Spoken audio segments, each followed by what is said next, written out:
I'm Anthony Padilla, and I spent today with Ryan Trahan to uncover the truth about how he turned a single penny into $1.4 million in just 30 days. He'll reveal how his dreams of ever becoming a professional athlete were shattered when the college who owned his likeness caught him uploading to YouTube. And he'll address, for the first time ever, the transcendent moment that brought him to tears and changed his life forever. Hello, Ryan! Howdy. By the way, this episode is sponsored by BetterHelp Online Therapy. Visit betterhelp.com/Padilla because sometimes existing is exhausting. Now, Trahan, not Trahan. You just got done doing your I Survived on a Penny for 30 Days series.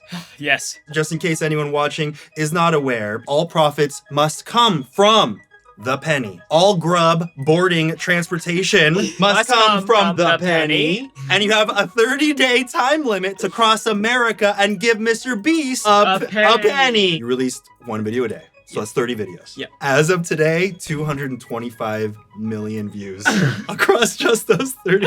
225 million views. With that project, you raised $1.4 million for Feeding America, which translates to 14 million meals? That's the most insane stat to me. How? What did you learn about yourself in that process? I think the biggest thing was going up and talking to people. You transform through these like micro interactions and through these like very, very small moments. And all of a sudden you don't know why, but wow, I feel like better. I got to just like learn more about people throughout the series by saying hi or howdy. Assuming the worst of people really isn't helpful because like most people probably surprise you. What do you think was the most surprising moment from this whole process? This one family gave me a $20 bill for one bottle of water. And I was like, why have you done this? They're like, it's good to help people. I was like, this is the nicest thing that's ever happened. It felt so crazy to be in a new environment. And like that type of generosity was fairly consistent, like state to state. I feel like that's one of the greatest takeaways from this whole series, like beyond the views. It's just so cool to see that. At the end of your first episode in the series, you said, "They did not go according to plan, but it did go according to life." That's one of those one-liners that doesn't make sense. Did you not? No, it makes so much sense to me. Yes. It didn't go according to the way that you wanted it to go, Right. but it went according to the way that it's just gonna go because life just unfolds. Yes. And you were able to appreciate that. No, that's so funny. That was basically the definition of the series because like I literally started every day with game plan.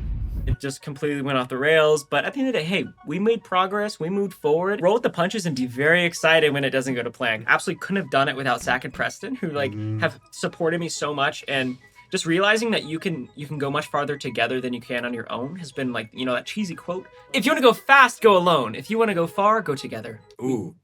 Put some beautiful music behind that, huh? If you want to go fast, go alone. If you want to go far, go together. You couldn't even say it seriously. Why did I say that like a little, I don't even, I was like doing a little thirst trap there for a second. You were like, listen. Oh man. I posted on my community tab that I was going to be interviewing the Ryan Trahan. The Ryan Trahan. So many of the comments were like, how is he so confident? How does he stay so happy during these potentially tough and exhausting times? Were you always this confident now? Honestly, no, not at all. Like, I feel like I had a crazy transformation throughout high school. Grew up in a really, really small town. Single dad, raised me and my brother. It's called Eagle Lake, Texas. Don't ever go there. There's a Subway.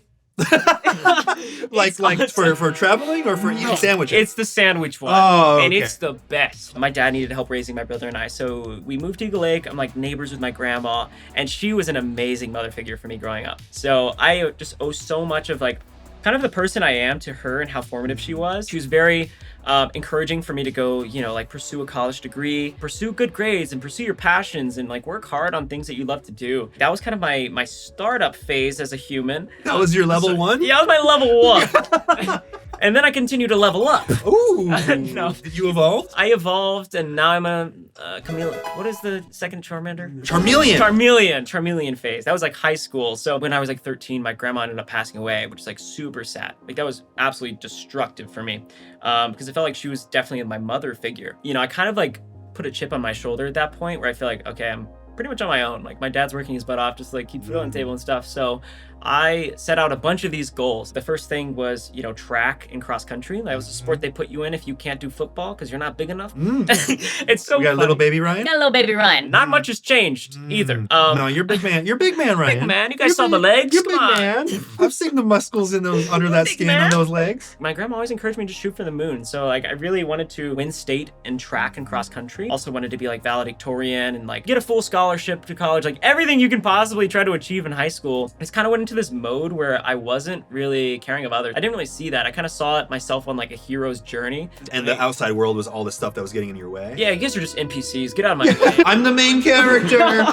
Main character energy for sure in the worst way possible. I achieved basically all of that, and I got second place in 3 events in the state of Texas for running. And that was after how many years of running? 5 years, Anthony. 5 years of running. 5 years. And you got second place. I got second place in the mile, and I lost by 1/10 of a second. And I had envisioned that race thousands and thousands of times, and I lost by a mere snap of a finger. It actually makes me sick thinking about it because so much emotion went into it. My Yeah. identity was in that moment, and the moment didn't go according to plan. And I realized that, so much of my character and who I'd become, it wasn't even rooted in the finish line, but it was definitely rooted in the day-to-day, the grind, and the perseverance it takes to keep going. And I got to college and I realized I really don't care about running anymore. And so what happens whenever the finish line is passed? Who are you? You're just kind of left standing there well, all right. But what I realized is that I think the goals were rooted in so much more of trying to prove to myself that I was worthy of being successful, being, an impressive human being, loved even, being validated. I thought that in order to feel those things, I had to achieve these things. Your self-worth was attached to Performance. these things. Yeah. The cool thing is I did start my YouTube channel based on running content. So it did contribute. It contributed so much. From Yeah. senior year to freshman year of college, I started my YouTube channel. I even made $50 that summer from a YouTube channel.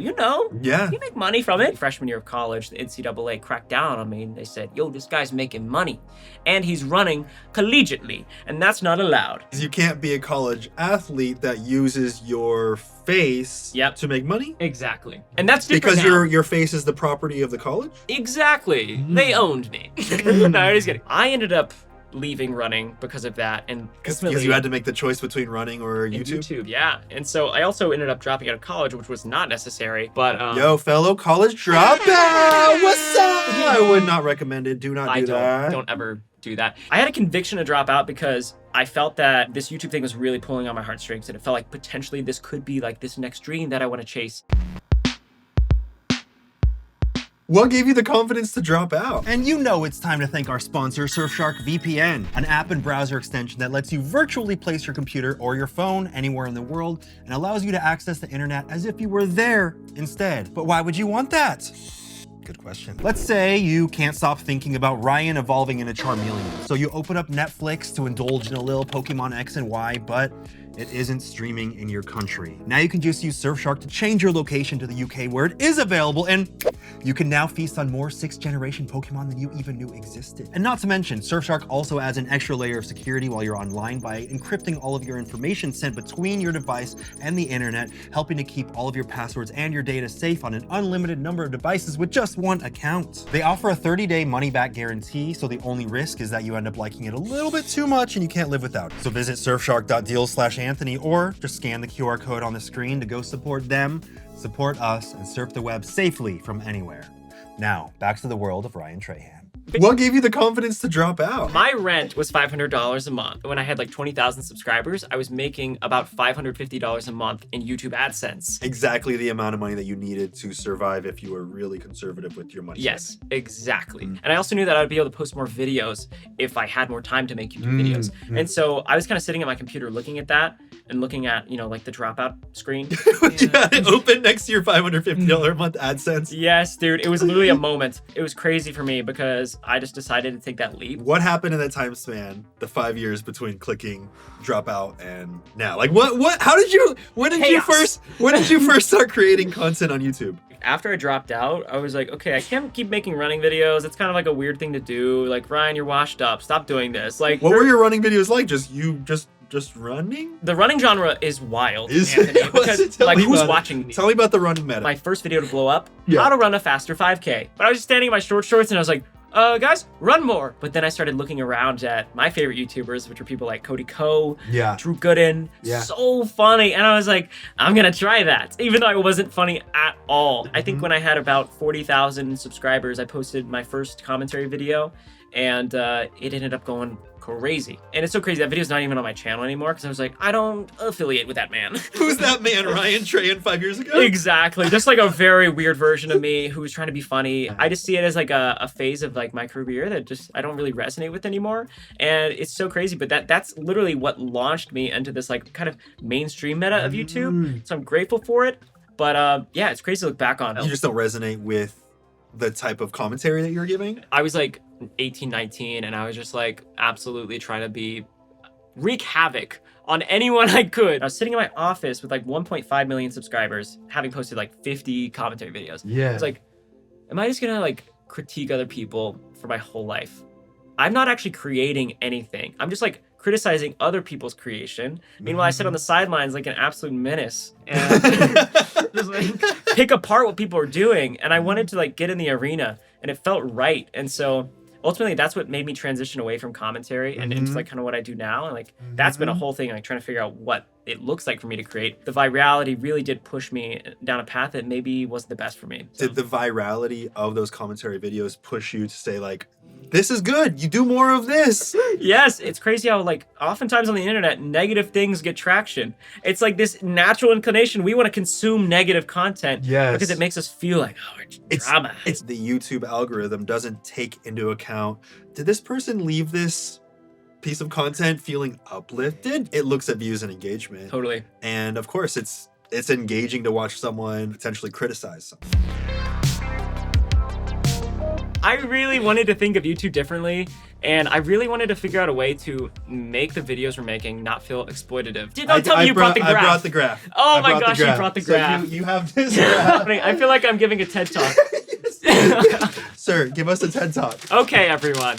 So, dude, this is so fun. Thank you for doing this. So Ryan Trahan's TED Talk begins now. This is basically the framework we developed. It's redemptive work versus exploitative work. And if you look at the what, how, why, you're basically seeing that the what of exploitative work, which is, in my opinion, the idea of like retention hacking, like not making a good video, just doing something that's good enough for people to click on it, and then hopefully making an experience that's good enough to where they watch the whole thing so you make money. Goal is numbers, views, money. Redemptive work, the difference is what we build is we create for restoration. The whole goal of the video is different. It's not for rewards, profit, it's for restoration in the consumer. And so the idea is it totally shifted from how do I strive? How do I like get control? And it's such a loving, like, it's almost like a maternal approach to work. It was just so beautiful to me. And finally, the why. This is like the coolest to me. So the exploitative version of doing anything, we win by force. It doesn't matter what it takes. Doesn't matter who gets hurt in the process. And so to me, that's just like a level of even treating your team right, and even like treating the people around you right that help you make what you make. Because the redemptive version of that is we serve for the greater good. The idea of like being able to serve for the greater good is so much more empowering than trying to win by force. It seems like all of us, rather than me or this group, this small circle. Yeah, and it's such a crazy picture. Like it's like this picture of just like holding weapons to get what you want versus arms open. I really encourage anyone who feels like they're like what they're creating or what they're doing is like exploitative and doesn't feel right to just like try to shift the exact same product, like shift how you do it. And you can actually achieve the same thing in a much more loving way. It's really changed my life. And even just like from a career perspective and even like people I work with, it's just so fun. And I feel like I could do it forever when I think of it. Like whenever it was exploitative, I feel like, okay, maybe a few more months. When you're operating out of fear, when you're operating and trying to get what you want, forcing it to make it happen, there's this huge part of your brain that's just dedicated to the worries and stress and anxiety and how am I going to make this happen? How am I going to make what I don't want happen not happen? But now you can go with the flow a lot more and just know that your mission is there already being accomplished. It's like less outcome dependent too, because you're not worried about the audience validating it. Like when you give a gift, it's just a gift. You're not worried about like, is this going to give me enough energy back to be able to create the next video? And so I felt like I was burning out for years and years. What would you say that your stress levels, your anxiety levels have been throughout creating this kind of content with this kind of mindset versus the way that it was before? I don't even know if I can tell you I've been stressed for like You haven't been stressed? seven months. You shot for 30 days, converting 1 penny to get across an entire country, and you did not experience stress during that? It was incomparable to the stress I felt with the way I used to make videos. Stress in the past was very performance-based, and now it's all about everyone else. And it's really hard to feel stressed whenever that's the case, especially when I'm being lifted up by Zach and Preston throughout. It's not to say that things won't be hard, and I understand that, but it's just crazy how like shifting your heart to others instead of like, what can they do for me, has been wild. Do you receive any criticism now, considering your mindset has shifted? I don't think so. And if so, I don't take it personally, so it doesn't feel like it. Like, to an extent, I feel like I have sort of separated, people's perception of me from who I know myself to be. And that's been really empowering. Whereas in the past, I was very malleable to like what people would say. In the past, I made videos that were worthy of criticizing because I was also always criticizing others. Whenever you criticize others, you're immediately putting yourself on a pedestal that deserves to be critiqued as well. When I made commentary videos, I would go to my DMs on Instagram and people were making fun of me. Ryan, you're so ugly and dumb. Is it because you were being negative, they felt like they had free reign to be negative about you? It was like almost what they thought a relationship was. They thought that was like how we show love to each other. Like, oh yeah, let me just like absolutely crap on Ryan right now because that's what he does to people and it's fun. Like we have fun together. Now that you'll just see like a paragraph talking about like, hey Ryan, this like totally transformed my perspective and like I just feel like I've really had a great time. Like this has been my comfort place for like the last month. Thank you. What the heck? That's so cool. That is insane. Rather than, I don't know, us laughing at some person because they're just like trying their best. Do numbers still affect you at all? I would be a lunatic to say they don't because I have people that depend on me, I feel like, financially. You realize like I would be a bad friend even if I like steered the channel in a way that isn't strategic because this is like our life, me being able to do this series and we raised 14 million meals is a product of me being strategic. Like numbers matter in that sense where like I want to steer the channel in a great direction and constantly be allowing it to grow, but they don't personally define who I am. And I feel like that's the big shift, which has been very recent but like very empowering. You are how old? 23. 23, and you have been married for how long? Almost 2 years. 2 years. Let's talk about that. Yes. It's crazy. I never had a girlfriend, and Haley, my wife, was my first girlfriend. Tell me why I met her at VidCon. Come on. That's such a Gen Z love story. So I had done a collab with Mikey, my partner, and then we re-met 4 years to the day at VidCon 2019. That's so funny. So, we got a couple VidCon love stories. Yes, go to VidCon. That's what they say if you want to find love. Find some love. And so I was actually going to get coffee with one of my good friends, and she happened to schedule coffee with Haley as well. To this day, she won't admit that this was like some sort of setup. And the best part is she left. So it's just me and Haley. And we're just goofing off. We're having a great time. We started walking around and it felt like we had been best friends forever. It was like so crazy. And all of a sudden we were like, collab? I mean, that's how all great love stories start. Collabing on a YouTube. You got to profit together. Yes, exactly. But what we realized over time is that we were using that as an excuse to spend more time together. And, just have a great time. And we realized, you know what? We really like each other. We should date. It sounds insane, but she has like a journal entry from the week after we started dating saying she was going to marry me. And I felt the same way. And so it was very beautiful. And we speed ran it for sure. I think we got married after two and a half years of dating. How did meeting Haley change the way that you view the world?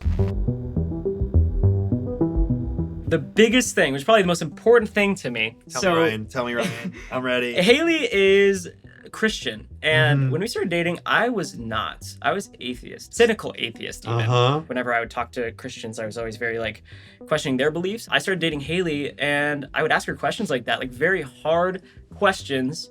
And I wanted to really challenge her because like I loved her so much. I didn't want her to like have this like false view of reality. Conversation after conversation, she was like very gracious with me.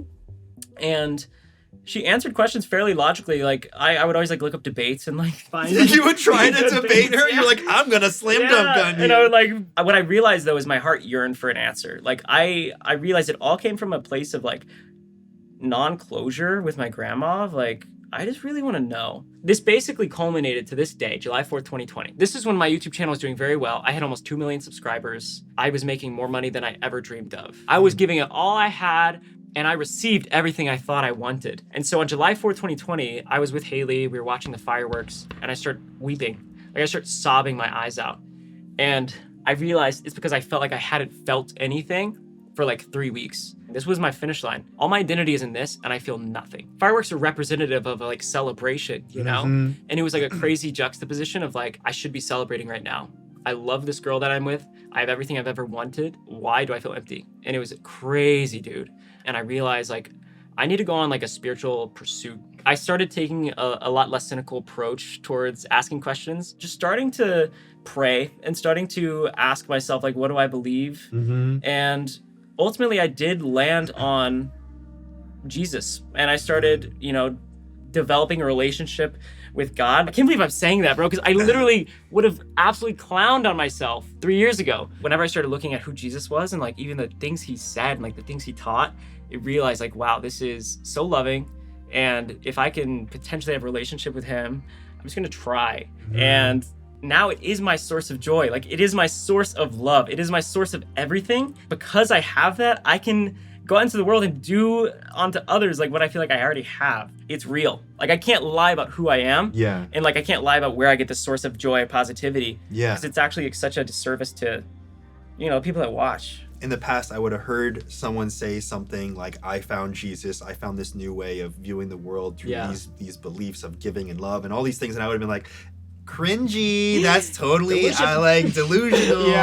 And I would have written you off, but I don't now, because I've came to a similar conclusion just without the religion, without the Jesus. To me, I translate it through my own spiritual beliefs, and what I hear is kind of like the way that I view the world, which is I was able to find that I always had the strength and energy within me to express that. I feel like you and I have gone down similar paths, yours with a label of Christianity, mine through my own personal spiritual beliefs. But now I kind of cringe on the past me that would immediately write people off for their beliefs. I agree. I feel like it's so crazy, the transformation that happens. Like when you go on like a spiritual pursuit, you just can't be the same person that you were before. And it's so cool that like so many people, you know, they find so many things. And I'm just so curious like how that's been for you. It's so awesome. Frequently there was this part of me that would get defensive when someone would say something. There was this part of me that would get frustrated and angry about things. And I've realized that part of me, it never felt like it was me. It felt like it was this weird, like young version of me. In examining it, I realized that those defensive habits that I considered to be so innately me were actually things that I developed in my earlier childhood through what you would call traumas. This young, naive child that I used to be, that I, in many ways, am nostalgic of. Not because of the era like I thought it was. It was because I didn't have all these layers of things built up of like, now I get frustrated about this type of thing. Now I get defensive about this type of thing. So now it's about identifying that those feelings are there and saying, wait, I feel this feeling. What is it? Oh, it's frustration, it's defensiveness. When was the first time I felt this? Once I'm able to acknowledge that and feel the feelings and allow myself to actually feel them, the new information that I intake is not being fed through that lens first. Dude, that is so profound.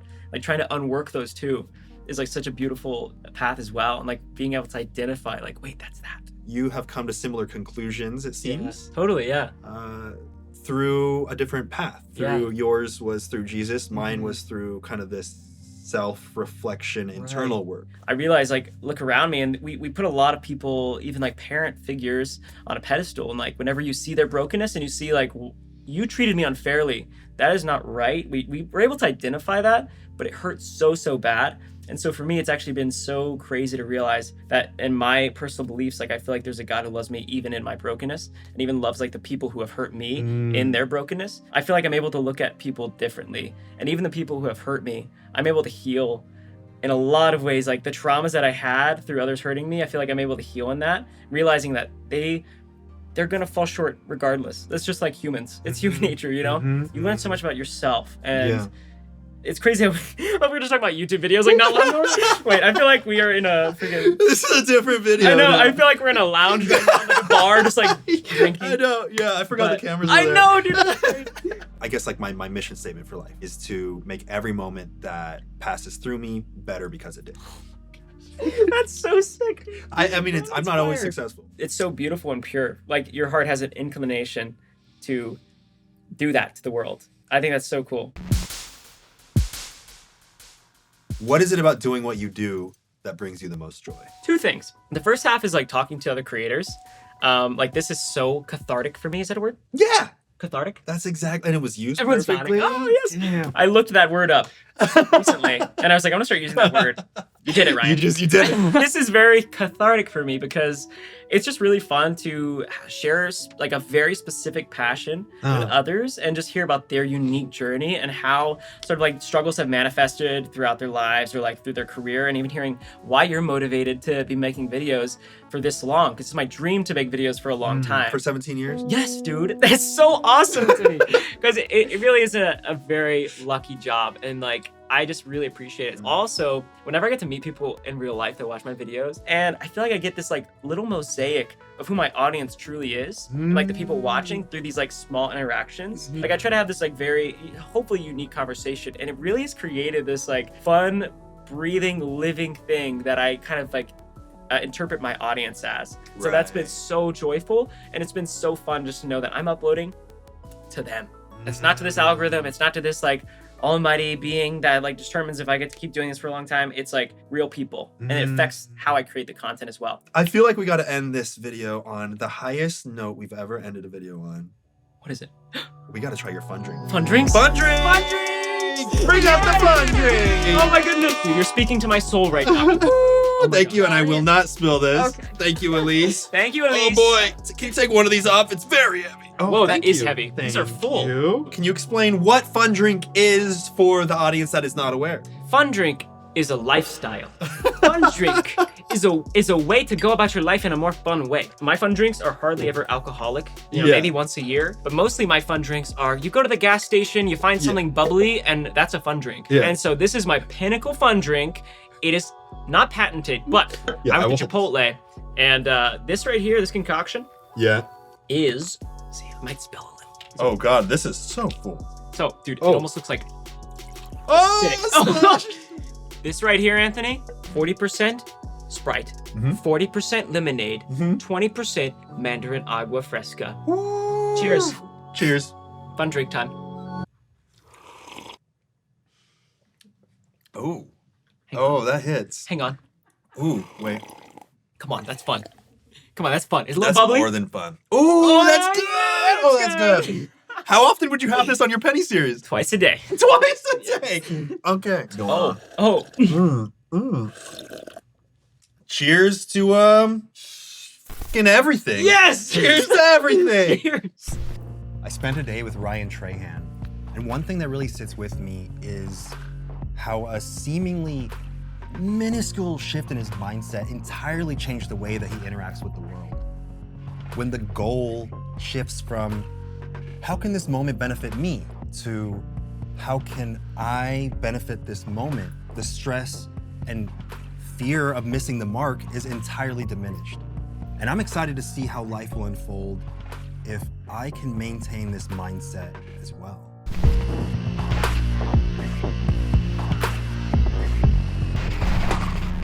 I got eat your veggies tattooed upside down because Dr. Mike was like, Ryan, you can't keep doing this.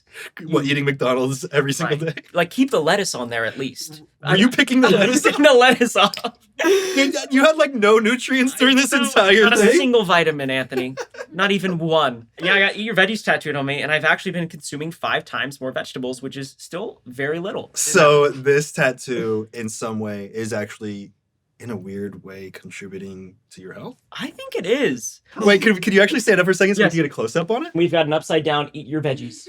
I'm very happy. What do you think about my legs? Oh, very fit. Yeah. Very tan and fit. Thank you. Yeah. Thank you. 10 out of 10 would look at again. All right. Thank you very much. Yeah, now I get to for the You rest do. of the interview. Hey, eyes up here, Anthony. Come on.